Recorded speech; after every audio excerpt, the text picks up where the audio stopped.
they gave us a season finale. Like it doesn't really feel. I mean, it could operate like a series finale if you wanted it It to, could.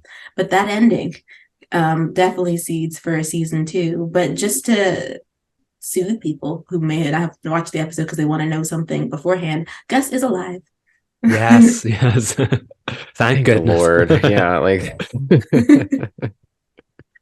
I didn't want to see him go. Shane though. Yeah. Yeah, Bye. that was fine. I mean, like even when as a Tom, you're committing fratricide, but I don't care about Shane, so he can just be out here in the field left by himself. I think he does leave his brother there, doesn't he? We don't drag anybody. He's just gonna rot in the sun. Yeah, Yeah. Yeah. that was his final resting place. Well, it's the one he deserves. So I mean, that was an excellent start because like it really set us up for like where can you go when you already have one of the major players killed off instantly? And that finale just went from strength to strength to strength in those first 20 minutes. Not that it didn't. Afterwards, we got the typical season finale, quiet after the storm section later on. But those first 20 minutes were so intense, weren't they? This yes. episode felt like I said this to you guys after we watched it. It felt like 4 different episodes, Mhm. but it was like so tight. It felt like a 2-hour movie, but it didn't feel long. It just had so much to it without feeling like too much. Like I was like, how did they manage this? Because we had moments of intense like action, like the standoff with Abby and Tom and all her friends. Like that felt like a movie in itself. And I was like, oh my God, there's still more. And like I wanted more from it. I wasn't ready for it to end, but it was just like there's so much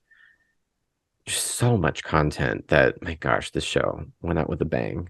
Yeah, the stakes were really there. I mean, Mhm. from scene to scene to scene, like and different variations of what it means to have stakes, right? So we go from Abby like hurriedly trying to bring Gus out of the barn so that she can get to town, and Mhm. then they're like doing impromptu medical procedures on him, not really Right. knowing what they're Which I doing. was kind of confused, like how she found him, because wasn't there a line of dialogue? Maybe I made this up where they were like, they're never going to find him. And then like Abby trots in on the horse. And I was like, oh, okay. Well, I don't mind. Like, I want Gus to be saved. But I was like, that was quick. I think the barn is close to Tom's cabin, so she saw the fire as she Yes, was and he heading invited back. her out there, didn't he? Yes, that's Yeah. right.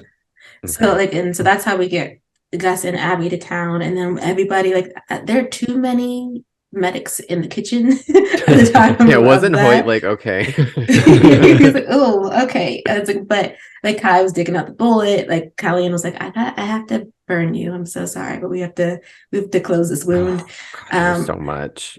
and then you get like a little bit of a breather with Tom in the back looking real guilty.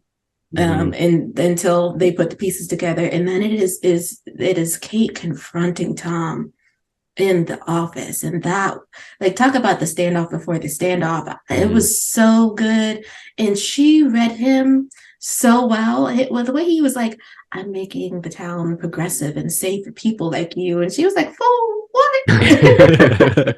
It's so wild because like we hear what Tom thinks is the truth, or what at least what is his truth. Like his perspective is like, I'm not a bad guy. I did what I did to save Abby. I did what I'm the lesser of the evils. And I'm like, but sir, you're still evil at Mhm. Mhm. some point.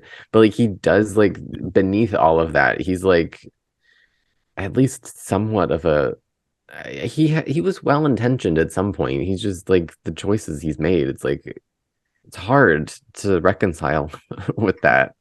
Like they make this character like all season I've been like, don't make me like him, and I kind of liked him, and then at the end you're like, oh, I don't want to like you, but there's still something there. Like Mhm. I don't want to Mhm. believe he's full bad, but like now I feel like we know so much. We know the truth. We know what happened, and it's I guess it's up to us to decide like how we feel about him. I don't know. How do you guys Mhm. feel about him? No, I'm with you on that because I remember I was a bit annoyed when we brought Shane into the equation as that like red herring because it was like ugh, Wendy's kind of stayed away from like those conventions of the murder mystery or whatever. It's like why are we doing this now? But then it turned out that Shane actually had a purpose. Shane was the worst of the two evils, and him and his family played a large role in influencing who Tom was. And then you saw in the flashback episode and now in the final revelation in this episode that Tom did have a part to play in Liam's death, and that he did a pity Killeen because Liam was already gone at that stage. And terrible thing, but you can see that in his mind he thought he was doing the right thing because it would keep Abby safe ultimately. You can follow the train of thought in his head even if it's not good, if you know what I mean. Yeah, he's like, I killed your husband to stop his suffering. Like, she's gonna be like, oh, like, you still killed him. I don't know. I straight up, I'm a Tom apologist. Like I love it. I love it. Like I'm like he's so monstrous, right? Like but the thing about it is he's the type of monster. If he was on your side, you'd let him get away with a lot. Like it's the fact that he's being manipulated and is a part of the Davidsons that makes him so dangerous. But if he was Team Independence, his monstrousness could go real far because we've already seen how can be a strong ally with Kai earlier in the season. He was like riding with Kai when I can't remember the specific situation, but if you've watched the show, you know what I'm talking about. So like I to your point, I can see how that, like, yeah, if he was on their side, he would be the greatest ally. But at this point, I don't know if they would be like, yeah, join our team, because like, oh no, yeah, it's like intense. Like I don't know where they go from here with Tom, but I'm excited and I want to see it, because I feel like I brought up Dan Scott before, and there are so many parallels that I want to spoil, but he's like not full Dan Scott, because Dan Scott, in my opinion, is irredeemable. Don't want to get the man off my television. I never wanted to see him.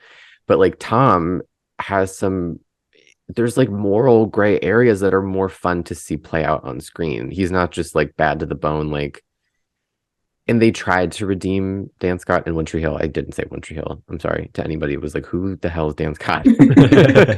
They tried to get there. And for me personally, I have to keep saying that. Maybe it worked for you. For me, I was like, I know too much. I saw what I needed to see in season 3 and the ship sailed from there. But yeah, to land this weird thought rant plane, it's more fun to watch Tom, because like we see what he thought was doing the right thing, whereas when Abby hears what she hears is like, no, you killed my husband. Like that's it. She's in such a weird place though, because the energy that Abby was giving, I was like, girl, if you had known that he didn't kill, if he told you he didn't kill your husband, you would have adopted this man into this found family. Like that just clearly, because she spent one evening with him and was like, you know what? Let's have fun together. She was like, maybe he didn't come. I don't know. She was like very into him. So but it's still so complicated knowing now that he actually did pull the trigger and made the shot that killed her husband, and she had that intimate moment with him. I was like, oh my god. What do I think? What do I think? And I don't know. I have no conclusions to make. And I know you love the garbage ship, and I'm like looking at it like, do I want to join? I'm like, I don't know. I was there before, and now I have some questions. I need to see more content.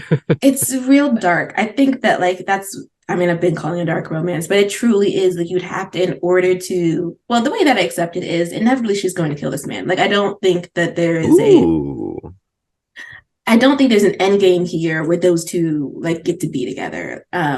And for anyone who does, y'all, I do not agree. And the reason I do not agree is because this is not that type of show. This isn't a show about two monsters. This is about a show about a heroine and the man who killed her husband. Like, so like she's not gonna, and not to mention Westerns don't do that, right? Like Westerns are, you have very clear delineations of who's bad and who's good. And this one is giving you shades of gray. But at the end of the day, as we saw when she pulled up that rifle, she has a very strong sense of justice. And at some point, this man is going to answer for what he did. She thought the courts were going to handle it. And then his daddy snatched him out of that carriage and he's back to being evil. Mm-hmm. You know, you're right. I forgot an important detail about our mother, Abby. She's very black and white, and she tried to live in that gray area, and she was like, no, that's not for me. Yeah. You forgot who she was for a minute. She's black and white. Yeah. But there was that like insane moment where like Abby was like waving Tom off before he got on the cart to be like taken out of town, and like they're face to face, and there was like that like toxic chemistry between the two of them. Like I don't know how to describe it. Words would not do it justice, but they're like, this isn't the end of this story. So you knew that no matter what happened to Tom, he weren't getting killed off, whatever. You could sense there's more there. And yeah, I do agree. He's very much the antagonist of the story. And to use an obvious example, she's very much the Sarah Connor of the story. She is going to do the right thing and protect those around her at all costs. And my goodness, that scene with the gun when she was not stopping. What an icon in that moment. I love that scene. Like, cinematic. I loved every moment of it. But like, as far as the story element of it goes, she was more than willing to put this man down when she could not get him, and then she did get him, and she was more than willing to let him rot then. So I think this is going to completely change the dynamic, at least I hope it does in a season 2, in that she is going to maybe be determined to take him down, or will he dare to return with the tongue, or whatever storyline is yet wasn't really unturned in the finale. So I think there's a lot to work with here, and that's very exciting. But as far as the first chapter of Windy goes, I think that was an exceptional conclusion, because Tom was very much the antagonist, and we've dealt with that. Everybody knows everybody's secrets now, so for whatever a season 2 could look like, it would be super different, and I hope we get to see it, because what an ending. Yeah, that cliffhanger too suggests that we're going to get another layer of I don't want to say redemption, but we're just going to get another layer of why Tom is the way he is, because I highly doubt that his father is like this angel that was like the greatest father. He seems, Tom like looked at him like slight feared concern. He wasn't like, it wasn't like, oh my god, dad. He was like, oh. So I think we're gonna get another layer of why Tom is the way he is, and it'll help us shade in more of that. I don't think it'll completely redeem him, but I think it'll help, like, shave down those edges a little bit. And I maybe Tom will break totally bad if he's like, you know what, y'all don't want me here, I'm here anyway. Or he'll try to, like, we've seen those stories before where like the bad characters like does a good thing to prove themselves, and they all kind of like, okay, white flag, I don't like you, but thank you. Like, I can see those stories happening too. But I'm excited to see where it goes. Oh, I know. It's just, I mean, the way that this ends, you're like, what? Where's the renewal? Like, I want to know that we're safe. I mean, I mainly mean that because so many questions. Like, so the man who had a tattoo on his hand, is that his dad's man after all? And if so, what does it mean that Tom killed one of his father's men? Like, it's not like, yes, his father got him from the carriage, the whole reason why he's there, but it's like, sir, did you get dragged before your father? Are we about to answer for some crimes against the family, and then he's gonna turn your behind back over to where he needs you to be? It just doesn't seem like that man, like you said, is going to be jovial. Like, we rolled up, all we saw was the shadow, and he handed him a knife, didn't he? Yeah. Like a pocket knife. At first I was like, why is he handing him a flash drive? And I was like, wait, this is the Wild West. But like, we don't get to see him. I mean, I love that we don't actually get to see his dad. I really want to tip of the hat reveal. I love when they do that, because like, I was like, yeah, don't lock yourself into casting decisions. Oh yeah. Michael, do you remember when they did that with Kirby in the season 1 finale of Dynasty, and her voice was not Madison's? Yes. I watched those 2 episodes back to back. I was like, wait, what? But real quick before we move into Flash and Nancy, because we do need to, get to those 2. Abby and Hoyt. Interesting. Yeah. We're gonna circle back to that, I think, but like, we are very much friends right now. But yeah, she stole from him, which is funny. Yeah, she was like, student becomes the teacher, kind of. It was kind of like there were, to be a little bit of nice parallels where like they were able to recognize after everything that they've been through. Like, she was like, yeah, he's been there for me. Like, he's been a good friend. And I wasn't getting overwhelming like fireworks or even like a elbow like, hey everybody, these are the endgame pair. But I think it was really important to have that moment with them, because it's kind of where it's not where it started, because didn't Callian find her? I don't know where I'm going with this, but I think I like that scene. Yeah, even if it like didn't amount to much, it was nice, a nice grounding scene between the two, because I do kind of like, they were one of my personal ships early on, kind of like, went lower down the totem pole as more things started happening. But I don't know, I like that scene. Yeah, Mhm. no, I agree. And I think it was very important to have one between the two of them at the end because, you're right. That is kind of where the story started. He was the first person she met in Independence. When they had that like awkward run in and he bumped into her and then he like soaked her with his hair. And she was like too early in the day for day drinking. She did not like this man. And it was very important that in the finale they had this moment of like almost full circle because it's where it all started. But And what they also, taught each other, kind yeah, of. Mhm. exactly. It was an important dynamic. And he learned a lot from her about like her cleverness and like setting up and looking after people and And setting up all these structure. papers. Yeah, that's it. But she learned a lot from him, as you saw. A student becomes a teacher. So I do think that was very important. And can I just say that scene was probably my favorite one from the episode, apart from Abby Sarah Connor moment. But like just it was beautifully shot. It was beautifully lit. I love Independence at nighttime. And I remember saying that early on. We didn't get much of that, but what an incredible scene. And I really I just know. I love this place so much. Independence is a terrible place, but I love it so much. And I hope we get to see more of it in season 2.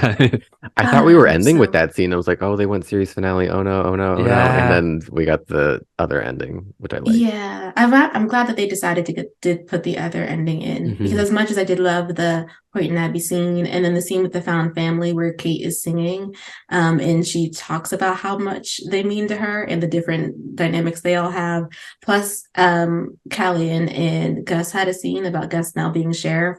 It was just like, oh, we are wrapping up tight. It's the end, and so it's good to see like, oh no, the big bads are not done. We're coming back. And potentially Hoyt's charge is a Davidson, potentially Thompson. Mm, I wondered about that because Ooh. those characteristics he did describe they did match Tom. So Mhm. I wonder, that would be amazing. But oh, there's so much story left to tell. Yeah, I they really want know. us to like Tom. Yeah, I know they they do. really do. But only so they can hurt us. It's like they set us up and so that we can like feel betrayed, just like Abby. Every time she gives them a chance, there we are again. But I do want a season 2, if nothing else, to see Hoyt as a surrogate father to this child, like Yeah. Mhm. Mandalorian or Joel. Like we need Hoyt to be the Pedro Pascal I was just going to say of Independence. that. Because they had such a cute Oh, dynamic. that'd be so sweet. So then we could standoff, bio dad versus adoptive dad. Which one is Oh, the really going to influence you? steaks. Oh, the Yes. steaks. Delicious. Mhm. So Mo, take this one back to you. Like Yes. we really, really need a season 2 of Walker Independence.